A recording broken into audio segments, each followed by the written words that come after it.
Hi everyone. Join me as we explore the fascinating tapestry of this remarkable period on 19th century London, a captivating era of change and contrast. In the span of just one century, London evolved from a city steeped in tradition to a global hub of innovation, culture, and social upheaval. Uncovering the forces that shaped its growth, the people who defined its character, and the legacies that continue to influence our world today. London underwent a transformation during the 19th century, becoming the largest metropolis in the world and the seat of the British Empire. From 1801 to 1891, the population increased from over 1 million to 5.8 million. Greater London's population was projected to be 6.292 million people in the 1897.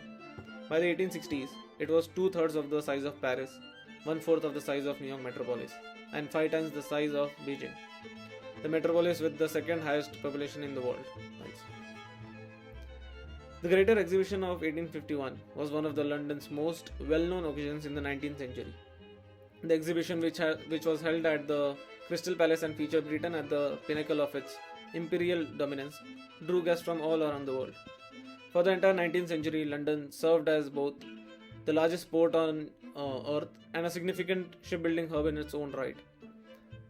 The commercial road was constructed in the 1803 to serve as a route for recently delivered cargo from the Isle of Dogs into the city of London, and a parliamentary act in 1812 authorized the Grand Union Canal's expansion to Limehouse in order to include the docks into the extension between Paddington and Limehouse.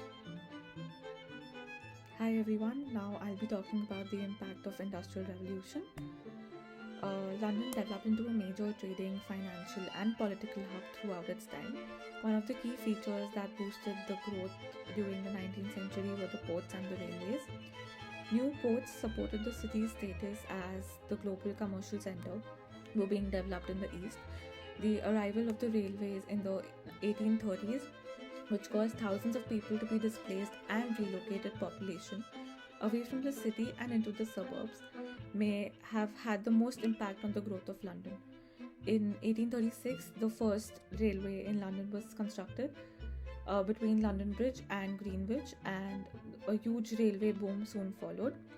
The picture in the bottom right is that of the famous Paddington Station. But while the city prospered, it was still a city of poverty. In the 19th century, millions of people lived in overcrowded, filthy slums. Charles Dickens immortalized the poor's way of life in his work like Oliver Twist. Rapid urbanization and growth in population outstripped London's capacity to meet its residents' most basic needs. In the packed city streets, both wealthy and poor coexisted. The streets were filled with thousands of horse-drawn trucks and excrement left behind by the horses, and it was cleaned by street sweepers. Thousands of chimneys from factories, they left out smoke, and the air was filled with coal smoke, and there was raw sewage flowing through the gutters right into Thames at numerous points within the city. Huge amounts of untreated sewage were thrown directly into the River Thames. The summer of 1858 saw the Great Stink overwhelm London. The hot weather exposed the rotting human effluent and industrial waste polluting the water of River Thames, and waterborne diseases such as cholera and typhoid swept through the population. In 1877, an engineer by the name Joseph Bazalgette designed over 2,000 kilometers of tunnels and pipes to transfer sewage beyond the city. Bazalgette's scheme simply dumped the sewage 8 miles downstream via pumping stations at Deptford and Abbey Mills. At the time they were built, these pumping stations used the biggest steam engines in the world to pipe the effluent up to the mouth of the Thames. The whole project was completed in 1875, and by then it could carry 2 billion liters of water every day. In 1878, soon after the sewers were completed, the worst disaster in the history of River Thames took place. A steamboat that took day trippers up and down Thames crashed into a coal-carrying ship, and within 6 minutes, 600 passengers were pitched into Thames. Just downstream of Bazalgette's 2 pumping stations, right an hour after untreated sewage was dumped into Thames. And out of the 130 survivors that were pulled out of Thames, many died from having ingested the liquid waste. And this tragedy encouraged the development of sewage treatment plants to help reduce the amount of pure effluent dumped into Thames. And now I would pass this over to Darius to talk about the public transport in Victorian London. Now we'll have a look at the public transport in Victorian London. As the population grew, the spoils of industrialization, colonialism, and trade allowed the prosperous to move out to villages like Islington and Paddington, and new areas like Brixton. So these became the first suburbs. In 1828, George Shilpier, a London coach builder, visited Paris where he was impressed by the efficiency of its new horse-drawn bus service.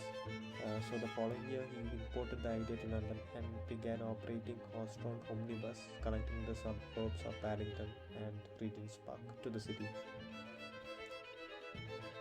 As you can see the picture of the omnibus at the right hand side and the middle, and there is the horse-drawn which was used in London. London's population was 1.7 million when Queen Victoria was crowned in 1837, and it grew rapidly throughout her reign. So the traffic congestion problem in London needed a solution, and Charles Pearson, the solicitor to the City of London, was a vocal advocate for a solution to London's problems. So he saw both social and economic advantages in building a railway that could link the mainline termini together and clear the slums of the Fleet Valley at the same time. His idea was to relocate the slum dwellers to new suburbs built to house them and to provide cheap rail travel for them to get to work. So anyway, Pearson's plan was rejected by the parliament, but it coincided with proposals from another group of entrepreneurs. It was two companies actually, but they merged and established the Metropolitan Railway Company in August 1854. The company constructed an underground railway. Initially, they had trouble raising funds, but they raised £1 million over 5 years. The services was started in January 1863, and as we heard in the lecture, London was the earliest cities to use fossil fuels, and here the steam-powered engines were used to operate the trains. The new underground lines had formed a circuit around central London and extended into the suburbs, but it didn't reach the city centre, so the traffic congestion continued to be a problem, and the only method was to build lines deeper underground in order to travel beneath the centre of the capital. As you can see in the map at the right hand side, that's the underground rail line. So in 1869, an engineer, Peter Barlow, he conceived an idea of building a subway under the river. Even after constructing the tunnel and the railways started operating, it was a commercial failure and was closed soon.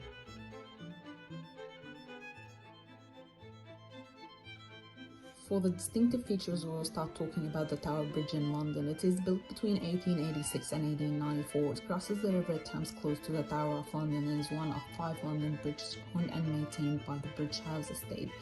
John Rennie's London Bridge was one of them. It had stood for centuries as the only Tri-Thames crossing in the city. The bridge had old structure and the city corporation decided to modernize it on its old foundations. It contained many shops and houses which restricted passage across the river. After a time, the bridge looked out of fashion and some argued that the bridge failed its city and presented the lowest barbarity. Thus, the bridge was sold by the City of London to make way for its replacement. South Bank Bridge was another good example of London bridges, but it also didn't prove to be a commercial success.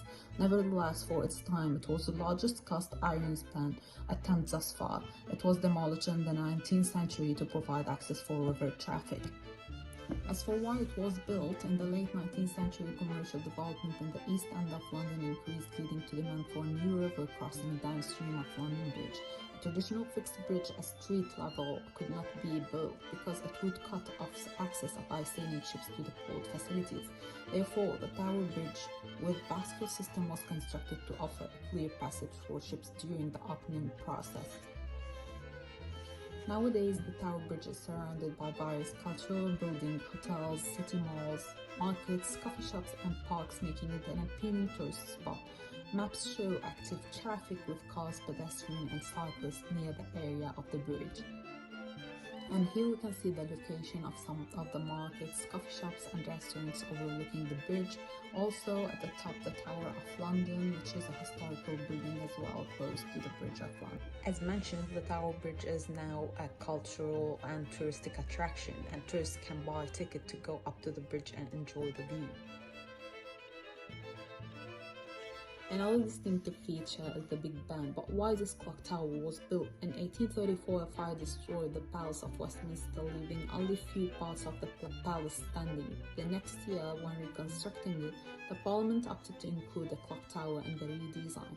It is located at the northern end of the House of Parliament. The nickname is said to be taken from Sir Benjamin, who has built the Great Bell. The tower itself is named Elizabeth Tower and was constructed between 1843 and 1859 in the neo-Gothic style. It was the largest and most accurate full-face striking and chiming clock in the world. However, during World War I and World War II, Big Ben's bell was silent to prevent the enemy aircraft from attacking the House of Parliament. The clock has become a cultural symbol of the UK, particularly in the visual media. As for why it was built in this location, the centre of London has been a hub of political and administrative activities for centuries. It was a site where important meetings and councils were held, which made it a natural choice for important government buildings. Also, placing the Parliament House and Big Ben in the heart of London symbolises the centrality of political power and governance. And its location influenced the city's urban planning and development, where the area around the palace became a focal point for administrative, political, and cultural activities, shaping the city's growth and identity.